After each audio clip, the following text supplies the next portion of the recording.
Chers amis, bonjour. Alors maintenant, ce qu'on va faire Bezrat Hashem aujourd'hui, c'est de continuer un petit peu dans la profondeur des lettres. Vous savez que il y a un midrash qui est Midrash Talpiot, et là-bas il est cité une chose incroyable. Là-bas, et là je vous conseille de prendre un stylo et une feuille, parce qu'il là-bas il nous informe un secret fondamental dans la profondeur des lettres, à savoir chaque lettre, quelle est sa puissance, quelle est sa force. Vous savez que le monde il a été créé en 4 dimensions, c'est-à-dire qu'il y a le feu, il y a le vent, il y a l'air et l'eau. Et vient le Midrash Talpiot et il va nous citer quelles sont les lettres qui ont en rapport avec les 4 puissances, les 4 forces du monde, les 4 éléments du monde. On peut appeler ça l'ADN si on veut. Alors on va tout de suite regarder ce qui est marqué dans le Midrash Talpiot. Lechol Adam yesh ofi shone mizulato. C'est-à-dire que dans chaque personne, il a des traits de caractère différents. Vetrunot acharot. Et de différentes façons d'agir, de trunot et de réflexion. Ou mibli le'akir et Adam. Et si tu ne connais pas la personne qui est en face de toi, c'est vrai que l'apparence, il peut aussi tromper. Des fois, tu vois un type très très bien habillé. Vous savez qu'une fois, j'ai entendu quelle est la différence entre les grands acteurs de cinéma et les rabbanim. J'ai entendu ça, je ne sais plus c'est hier ou avant-hier. Tout simplement parce que les grands acteurs de cinéma en général, ils sont très très beaux, ils sont très bien, très intelligents. Tu es admiré par leur façon de faire, etc. Mais ça, c'est uniquement parce qu'ils sont très loin de toi. Mais dès que tu t'approches des acteurs de cinéma, en général, qu'est-ce qui se passe ? Tu t'aperçois qu'en réalité, qu'ils sont très très très très loin de ce que tu pensais qu'ils étaient. Mais les rabbanim en général, les grands de la génération, c'est différent. Tu vois un petit vieux là-bas, avec ses petites barbes, tu vois, bon, tu dis, bon, c'est des rabbanim, bon, ça va. Mais dès que tu t'approches, tu commences à boire de leur savoir, à rentrer un petit peu, à les approcher, tu vois, tu vois quelles sont la façon comment ils se comportent, la façon comment ils agissent, c'est impressionnant. Donc plus on se rapproche d'eux, et plus on voit la grandeur des choses. En tout cas, qu'est-ce qu'il est marqué ici ? Lechol Adam yesh ofi shone mizulato vetrunot acherot. Ou mibli lakir et Adam, et sans connaître la personne, cacher la mode altivo behemet. C'est difficile de savoir quelle est sa nature à cette personne. Rabbi Meir Balanes, shaya bodek beshemot. Lui, il pouvait vérifier les shemot. Loya bodek rak lefi mashmaouta Hashem. Ça veut dire qu'il n'a pas seulement le nom, c'est-à-dire la signification du nom. Par exemple, quand tu dis Nissim c'est des miracles. Tu dis, par exemple, chaque nom, il a sa signification. Mais pas seulement à travers le nom que tu pouvais voir la signification. Et la gam lefi atamun beotiotav. Rabbi Meir connaissait cette connaissance. À travers toutes les lettres, il pouvait savoir déterminer quel était le trait de caractère de chacun des personnes qui se présentaient devant lui. Tout simplement à travers le nom. Shehine. Lechol ot yesod echad, me'arba'at yesodot vezesidran. Ça veut dire que chaque lettre, il y a un yesod, il a une source qui dépend des 4 éléments, des 4 sources bases de la création, qui est le feu, le vent, l'eau et la terre. Alors écoutez, donc je vous ai dit de prendre un stylo et noter. Alors écoutez-moi là. Le Aleph, le He, le Tet, le Mem, le P, le Shin et le Nun proviennent du feu. On va comprendre après qu'est-ce que ça veut dire. Le Gimel, le Zain, le Samer, le Kaf, le Kouf, le Kaf Sophite et le Tzadik Sophite viennent du vent, du Ruach. Le Dalet, le Chet, le Lamed, le Aïn, Resh et Mem viennent de l'eau. Le Bet, le Vav, le Yud, le Nun, le Tzadik, le Taf et le Pesofite viennent du Afar. Il est rapporté encore dans le Midrash. Vabaki bechochmazo, et celui qui arrive à avoir cette connaissance des profondeurs des lettres. Viodel et fiotiot shema Adam. Il connaît chaque lettre, d'où elle vient et qu'est-ce qu'elle détermine, qu'est-ce qu'elle englobe en elle. Veseder mekoma b'Hashem, et même l'endroit où se trouve la lettre dans le nom. Parce qu'il faut savoir qu'en vérité, on va voir ça ensemble, Bezrat Hashem, que quand on prend un nom d'une personne, la première lettre va être le fil conducteur de toutes les lettres. Ensuite, il y a toutes les lettres qui viennent se rajouter à la première. Mais la première, c'est elle qui va déterminer les grands traits de caractère de la personne. Veshiluv kocha shel kol ot bekochan shel haotiot. Et en vérité, la fusion de toutes les forces des lettres, acherot eize yesodot govrin bo beoto adam. Ça veut dire que celui qui connaît toute cette connaissance, à savoir que la fusion de toutes les forces énergétiques, toute l'énergie qui découle de toutes ces lettres-là, vont déterminer quels sont les traits de caractère de cette personne. Ou bezenavin, godel chokhmato shel Adam Arishon. Et de là on comprend quelle était la grandeur de Adam Arishon. Chez Shipro Akadosh Baruch Hu dit, oh, quel être humain, quel être que j'ai dans ma création. Mifnei Amalachim, devant les anges. Al Shekara Shemot Lekolan Ivraim. Adam Arishon, il a vu le concept, le fond de chaque objet, de chaque chose existante dans le monde, et il a donné un nom. Ça veut dire qu'il a déterminé toutes les forces de traits de caractère, tout ce qui englobe l'essence même de la chose, pour déterminer, pour donner un cachet à cet objet-là.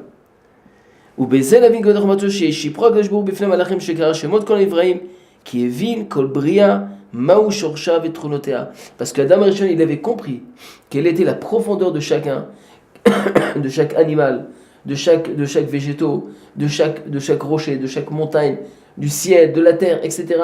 Et c'est comme ça qu'il a donné des noms à chaque chose. Vekarala al-shem lefi areuya la. Et c'est comme cela qu'il a appelé chaque chose, en déterminant c'est-à-dire l'essence même de la chose existante. Et si on veut comprendre un petit peu, ça veut dire quoi que toutes ces lettres-là, comme on a dit, qu'ils ont un rapport avec le feu, avec l'eau, avec le vent, etc. Alors, ça veut dire quoi? Alors, il est rapporté dans le Rabbi Chaim Vital, dans Sefer She'ari Kedusha, il est rapporté là-bas, Mochel et Kalef, She'arbet. Qu'est-ce qui est marqué là-bas? Arba'at yesodot sheyesh al kinyan amidot. Ça veut dire qu'il y a 4 yesodot, comme on a dit, le feu, le vent, l'eau et le hafar. Mais qu'est-ce que ça veut qu'est-ce que ça vient me dire? Qu'est-ce que ça veut dire quoi? Toutes ces bases, toutes ces 4 forces de création, qu'est-ce qu'elles viennent me dire? Ça veut dire quoi? En réalité, il faut savoir une chose avant de continuer. Quand on dit que Akadosh Baruch Hu, quand il a créé le monde, il s'est basé sur ces 4 forces. Maintenant, le Midrash nous dit que à travers, il y a des lettres, et les lettres, il y a des lettres qui correspondent qui correspondent au feu, il y en a qui correspondent au vent, il y en a à la terre, et il y en a même qui correspondent à l'eau. Alors, et c'est ça en vérité, les traits de force, de traits de caractère qui sont imprégnés dans le feu, dans le ruach, dans le vent, l'eau et la terre. Ces forces de traits de caractère, en vérité, ils vont se répercuter sur les lettres. Et donc, s'il y a un nom qui est écrit de certaines lettres, alors les lettres mêmes, étant donné qu'ils sont en rapport avec le feu ou avec l'eau, c'est comme ça qu'on pourra reconnaître les traits de caractère de chaque personne. Alors, c'est quoi? Ici, on commence par le feu. C'est quoi le feu? Alors, il est rapporté dans le Prem Vital, dans She'ari Kedusha. Yesod ha'esh. Mimeno shechet ha'ga'ava anikret gesut haruach. Là-bas, il faut savoir que le feu, c'est la ga'ava. La ga'ava, c'est comment s'appelle l'orgueil, le kavod, etc. Lioto yesod ha'kal va'gavoa mikulam. Ou bichlala makas. Mais alors, qu'est-ce qui sort de l'orgueil? La colère. Les gens, ils sont nerveux. Donc, toutes les personnes qui auront des lettres qui proviennent du feu, eux, ils auront ce trait de caractère-là, qui seront forts, des points forts chez eux. Ils se mettent en colère très vite, comme le feu qui brûle vite. Donc, parce que quand une personne, on voit que les gens n'agissent pas suivant sa volonté, alors ils s'emballent très vite. Et si c'était quelqu'un qui était shafel roar, qui était anav, qui était humble, alors il n'aurait pas arrivé à cette colère. Donc la gava, c'est-à-dire l'orgueil et la colère, ça va ensemble. Et qu'est-ce qu'il en sort? Quelle est la tolada? Quelles sont la dérivée du feu? Il y en a trois. La kabdanout, quelqu'un qui est makpid, quelqu'un qui est rancunier, belibo, qui loulé agaval, loya makpid. S'il n'avait pas d'orgueil, alors il ne serait pas encore rancunier. Et en plus de ça, chez Béo, Ainan Kas, ou Bekachat Asrara, va Kavod. C'est quelqu'un qui cherche le kavod, qui cherche le respect, toujours qu'on le respecte, etc. Ça provient aussi de ces midotes-là. Ceux qui cherchent à être toujours au-dessus de tout le monde. Et aussi la haine, Vasin Alezoato Elioto Gadol Mimeno. Et aussi la volonté de conquérir. La volonté de conquérir. Donc c'est vrai que ce sont des traits de caractère négatifs. Mais il faut savoir que le Ramchal le Rav Vital nous a dit plusieurs fois qu'en vérité, dans tous les traits de caractère, il y a des côtés positifs et négatifs. Ça veut dire, si maintenant tu sers de cet orgueil, tu es un orgueil de ta Torah, tu es fier de ton judaïsme, de ta kippa que tu portes sur la tête, tu es fier de ton tzitzit, tu es fier de ton judaïsme de respecter Shabbat. Donc cette fierté, elle est positive, elle n'est pas négative. Mais si tu es fier d'une chose qu'en vérité, c'est Hachem qui t'a donné, c'est pas dû à ton travail personnel. Là, c'est une mauvaise fierté. Donc dans tous les traits de caractère, il y a des côtés positifs et négatifs. La conquête, de vouloir conquérir. Bien sûr que c'est bien. La motivation, quelqu'un qui veut toujours agir. Donc il a le feu en lui, c'est bien, il bouge, il fonce. Ça, c'est une chose importante. Maintenant, il y a aussi Yesod à Ruach. C'est quoi le Ruach? Ruach, c'est le vent. Mimeno nimshach dibur anikra sicha betela. C'est quoi sicha betela? C'est que des gens qui parlent pour rien dire. C'est-à-dire du vent. Il y en a beaucoup qui parlent dans le vent, qui te disent et qui te vendent du vent aussi, par téléphone par exemple. Ils te disent n'importe quoi et ils passent leur temps comme ça à dire que des bêtises, que des blagues, que des trucs. En vérité, tu as entendu cette personne pendant des heures et tu dis mais qu'est-ce qu'il a dit? Je ne sais pas, c'était du vent. D'accord, tout simplement. Donc il a cette tendance de parler, de pouvoir parler comme ça pour rien dire. Nafshi Ogufani. Ça veut dire qu'il a une tendance de parler des choses qui sont nafshi, c'est-à-dire ça peut être quelqu'un, un penseur ou un philosophe, etc. Donc il a cette tendance-là. Et ce qu'il en sort de ça aussi s'appelle la lachanupa et l'eshkarim, velashonara, c'est-à-dire que le lashonara, de parler des choses qui sont interdites. Donc on voit que le vent, c'est la parole. Ça va être les choses, par exemple, quelqu'un qui est mitranet, quelqu'un qui essaie de rentrer un petit peu pour essayer d'obtenir quelque chose. Donc il va être derrière la personne. Quelqu'un qui ment. Et quelqu'un aussi qui aime bien raconter les mitzvot qu'il fait. Ou alors quelqu'un il vous dit, vous savez, je vais te dire une chose, moi je n'aime pas raconter les mitzvot ce que je fais, mais je vais te raconter. Mais je ne suis pas quelqu'un qui raconte en général. Et il a le plaisir de dire qu'il a fait un grand don dans une association ou dans la synagogue, etc. C'est des gens qui aiment beaucoup parler. Maintenant, ça peut être aussi, quelqu'un qui est rouhani, quelqu'un qui est spirituel, quelqu'un qui est ou alors un conférencier, quelqu'un qui parle de Torah, etc.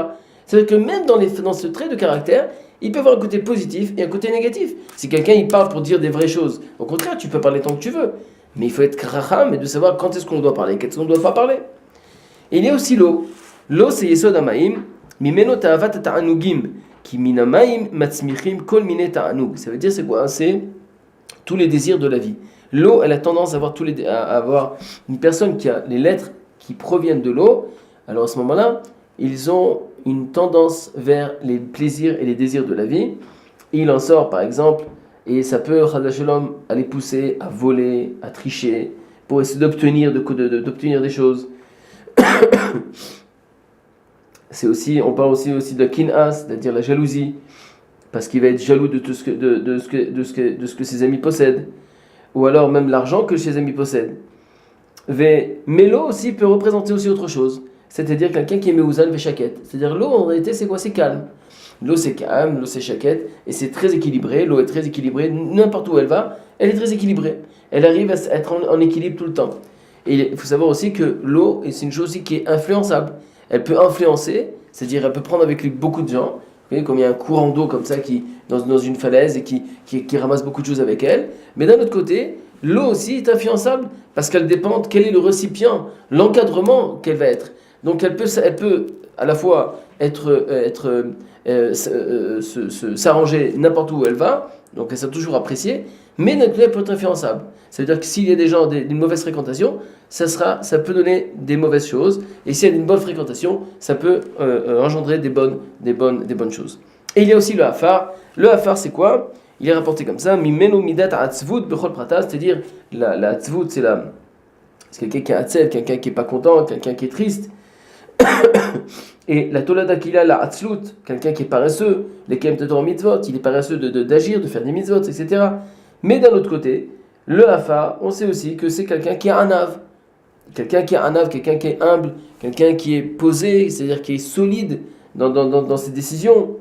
Et quelqu'un qui m'a viral midotav, quelqu'un qui sait pas se laisser marcher sur les pieds, mais par exemple, quelqu'un qu'il a insulté, qui lui dit une mauvaise parole, etc.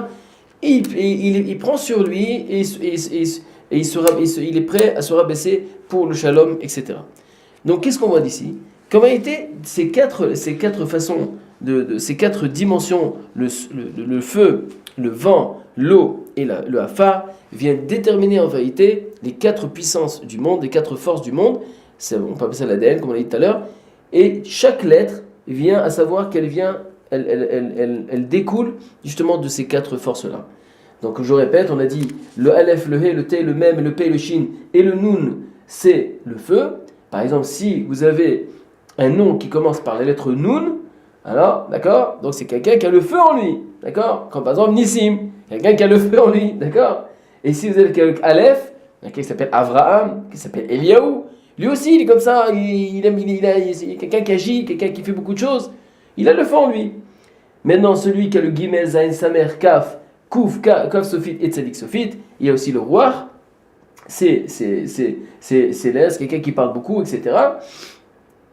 Le Dalet, le Chet, le Lamed, le Ain, le Resh et le Mem, c'est l'eau, quelqu'un qui est équilibré comme on a dit, Bet, Vav, Yud, Nun, Sadik, Taf et Pesofit, c'est celui qui vient du Hafar, celui qui est humble, celui qui est solide, il a aussi un côté de paresse, etc. Mais en tout cas, ce qui est important dans ce Midrash à voir de Talpiot, c'est qu'en réalité, il nous a déterminé ici que toutes les lettres, ils découlent des quatre forces de la nature. Alors, ce qu'il nous reste à savoir là maintenant, c'est qu'en vérité, il vient le Menarot Amor et nous dévoile un secret fondamental.